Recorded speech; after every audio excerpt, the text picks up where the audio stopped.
Morning decisions. How about a creamy mocha frappuccino drink? Or sweet vanilla? Smooth caramel, maybe? Or a white chocolate mocha? Whichever you choose, delicious coffee awaits. Find Starbucks Frappuccino drinks wherever you buy your groceries. Ryan Reynolds here from Mint Mobile. I don't know if you knew this, but anyone can get the same premium wireless for $15 a month plan that I've been enjoying. It's not just for celebrities. So do like I did and have one of your assistants switch you to Mint Mobile today. I'm told it's super easy to do at mintmobile.com/switch. Upfront payment of $45 for 3-month plan, equivalent to $15 per month required. Intro rate first 3 months only, then full price plan options available. Taxes and fees extra. See full terms at mintmobile.com. Listen, all you New Yorkers. Easy, taxi. Okay, man, we're looking around. This is the 77 WABC minicast. This episode is brought to you by Fox One. Watch all 104 matches of the FIFA World Cup live in 4K for just $19.99 a month with 3 days free.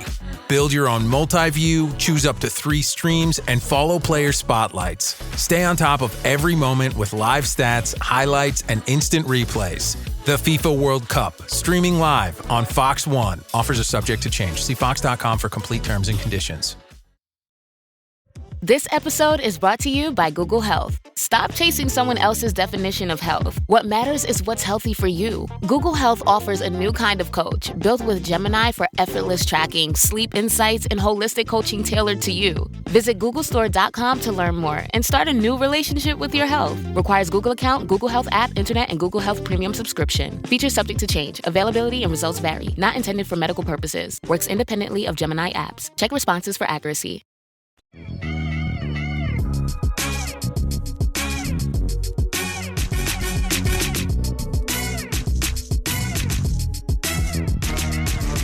Reverend A.R. Bernard, Rabbi Joseph Potasnik, the Rev and the Rabbi.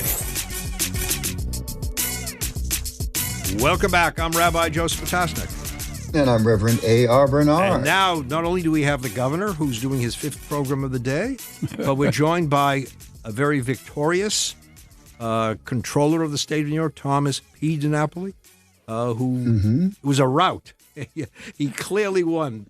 And Tom, we're all happy for you. And we had you on before the election, but great. But it was not an easy election because you encountered. I said before, we've been through elections, but there was a hatred that permeated this whole election process.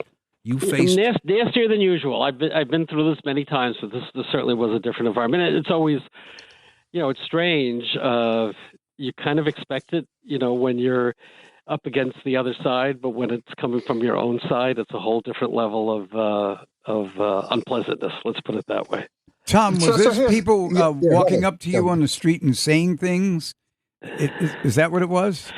Yeah, a little bit of that. What was more disheartening going back, I guess, a number of months, people crashing events, not just political events, non-political events, to protest, unfortunately, often on Israel, disrupting meetings, just a level of personalized anger, that I'm certainly not been familiar with over the years. Disagreements, absolutely, that's par for the course, right, Gov? You and I both faced that over the years, but disagreement should be in some kind of a civil forum or civil dialogue. When it's like yelling and screaming and disrupting, someone else's event. And I'm even talking about my own events. It's something that I was speaking at. So folks would be planted in the audience, and the others have experienced this. It's not just me. It's like a coordinated disruptive effort. And I think those that are doing that, whether it's on, some of them do it on the climate issue, some of them do it on issues related to Israel, they think they're advancing their cause. I think just the opposite. I think the audience of innocent bystanders, if I can call it that, they're there to to attend a meeting, to hear, a conversation or a presentation, it's disruptive to them. It's just, okay, we all know we're going through a difficult time. The politics is polarized. The divisions are deep. And the frustration is real at a lot of levels. We all have our own frustrations, with the way things are going. But the way that it's being expressed has been, I think, very destructive to the kind of political process that brings us to a better place, right? Which is what politics should be about. Instead, it feels like we're going backwards. Rev, I think you wanted to say something. Yeah, I'm going to ask a question, the big question here. But you won, Tom DiNapoli. Why did you win and the others lose? What was it about you, your campaign? What was it? You had the backing of the Rev and the Rabbi. Well, and myself. And the governor. No, I will have to say Governor Paterson from the beginning was a tremendous supporter, besides being a good friend. You know what? Reverend Bernard, I don't have a complete answer to that. We've been trying to dissect it because the narrative, that's come out of, the post-primary analysis is that establishment types were on the ropes and being thrown out. Exactly. Folks that have a positive view on the relationship with Israel, no good. You go down the list. On paper, we shouldn't. It's not a question of winning. We won in the lands. We carried every county in the state for my campaign. Even in the counties, particularly Brooklyn and Queens, where you saw, and Upper Manhattan, where you saw some of these, extraordinary turn of events. So we won anyway. I wish I had an answer. I'd like to think part of it is that the controller's office, certainly how I've tried to maintain it, but I think how the controller's office has always been, the purpose of it is to be above the fray of those partisan issues. Now, as you know, my opponents tried very hard to bring it down to that level, to be an extension of those. Right. And I wouldn't. I had my positions, but I wasn't going to engage in the vitriol. Yeah. I am who I am. I have a record for a long time. I'm not changing who I am.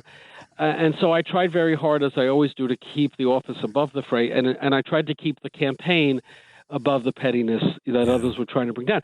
That being said, it was hard to avoid that, and obviously in some neighborhoods we did lose. We didn't carry every single neighborhood, but when it was all added up, we carried every borough in the city, we carried every county outside the city, and we got well over 60% of the vote. So it's counter to the narrative. And that's probably why there aren't too many articles that are asking that question, Rev, and giving the analysis, because it doesn't fit with the narrative that's out there right now. Exactly right, which makes us question whether it's overthrowing the establishment or certain individuals that they have deemed represent the establishment, because you, in their minds, don't. And why? There are a lot of questions around this that I would ask. And Rev, Richie Torres won, and he won resoundingly, right? Pro-Israel. Yeah. Tom DiNapoli, pro-Israel. So it doesn't coincide with the narrative some people like to present. I was very heartened when I spoke to Tom the other day, shortly after he won. You know what his opening sentence was? I'm happy I was raised by my parents the way I was. Yeah. And he didn't compromise on his core values. He stayed with him. He was steadfast. Richie Torres didn't compromise. And I don't know why, they didn't experience some of the hatred, real hatred. Maybe they did on some level, but I always thought that people looked at the two of you as very special, that you were dedicated, but so were some of the others. So I don't have an answer either, but we're thankful that you won. Yeah. No, I think it's so important in life, not just in public life and politics. You got to know who you are, right? And if you try to if you just try to follow whatever the popular moment is, you're gonna get caught up. You're gonna get tangled in your own web. And certainly, as the years have gone by, I have no regrets about choosing to be in public life.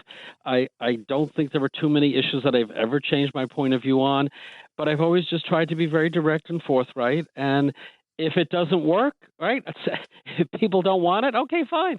I was fully prepared for this not to work out, right? I mean, I was hoping it was going to work out, but had it not, I had a great run, and I certainly accomplished a lot of what I wanted to. But because I think it is such a challenging time, that's why I said I do want to serve in this position again. Although most people don't fully appreciate what the controller does or say, why would anybody want to be the controller?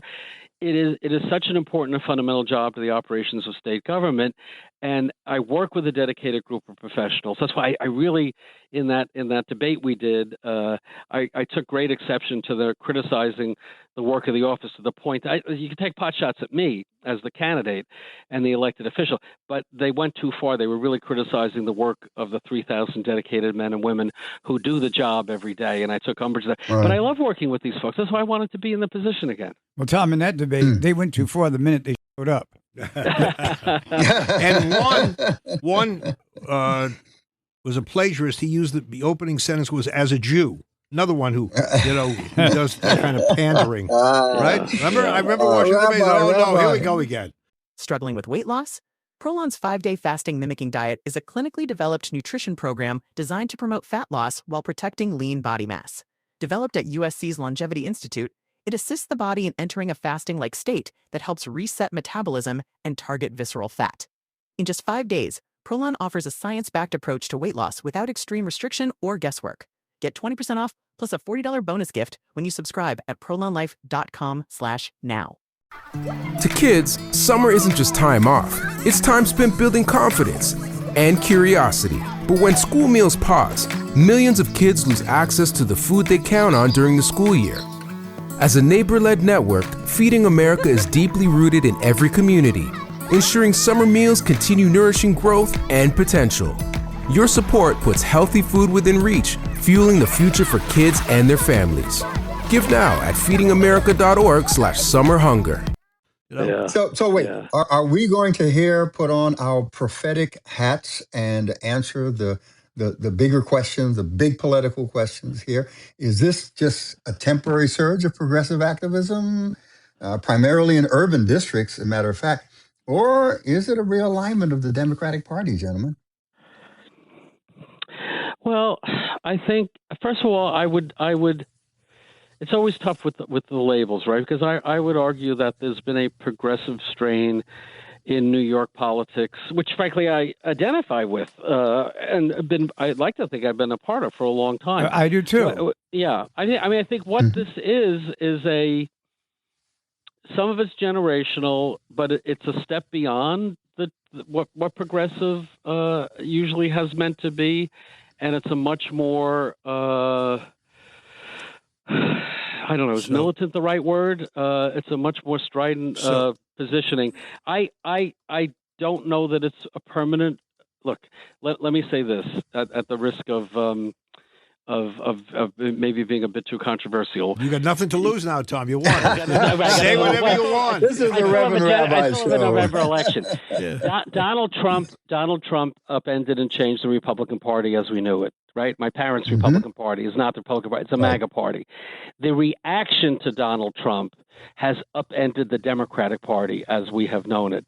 The frustration that so many people feel now, it's being expressed now. Well, we can't get Trump or the Congress yet, or the Supreme Court yet, but we could sure send a message by sticking it to some of our fellow Democrats, which to me is crazy thinking, because that's how the Republicans, speaking a partisan way, win is when Democrats are divided, right? And that's my fear. Yeah. So I think it's a permanent shift. I think this is the Trump phase that will probably be with us for a couple of more years, but I don't know that it's permanent. I heard someone say we can have a big tent. Are there limits to having a big? At what point is it too big that you're allowing people to come in who totally contradict your core values? Or we come back. We'll give you 60 seconds. We're going to have about answers. That great question. We're going to have answers for that question right here on the Rev and the Rabbi. Stay tuned. We'll be right back. Reverend A.R. Bernard, Rabbi Joseph Potasnik, the Rev and the Rabbi.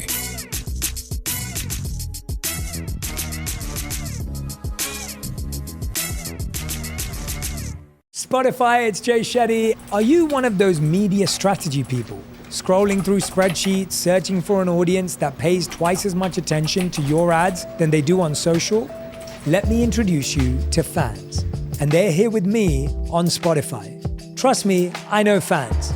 They don't skip, they stay for hours. They don't move on, they manifest. They're not a demographic group, they're fans. Spotify advertising. You're among fans. Starting a business can seem like a daunting task, unless you have a partner like Shopify. They have the tools you need to start and grow your business. From designing a website to marketing to selling and beyond, Shopify can help with everything you need. There's a reason millions of companies like Mattel, Heinz, and Allbirds continue to trust and use them. With Shopify on your side, turn your big business idea into... Sign up for your $1 per month trial at shopify.com/special offer.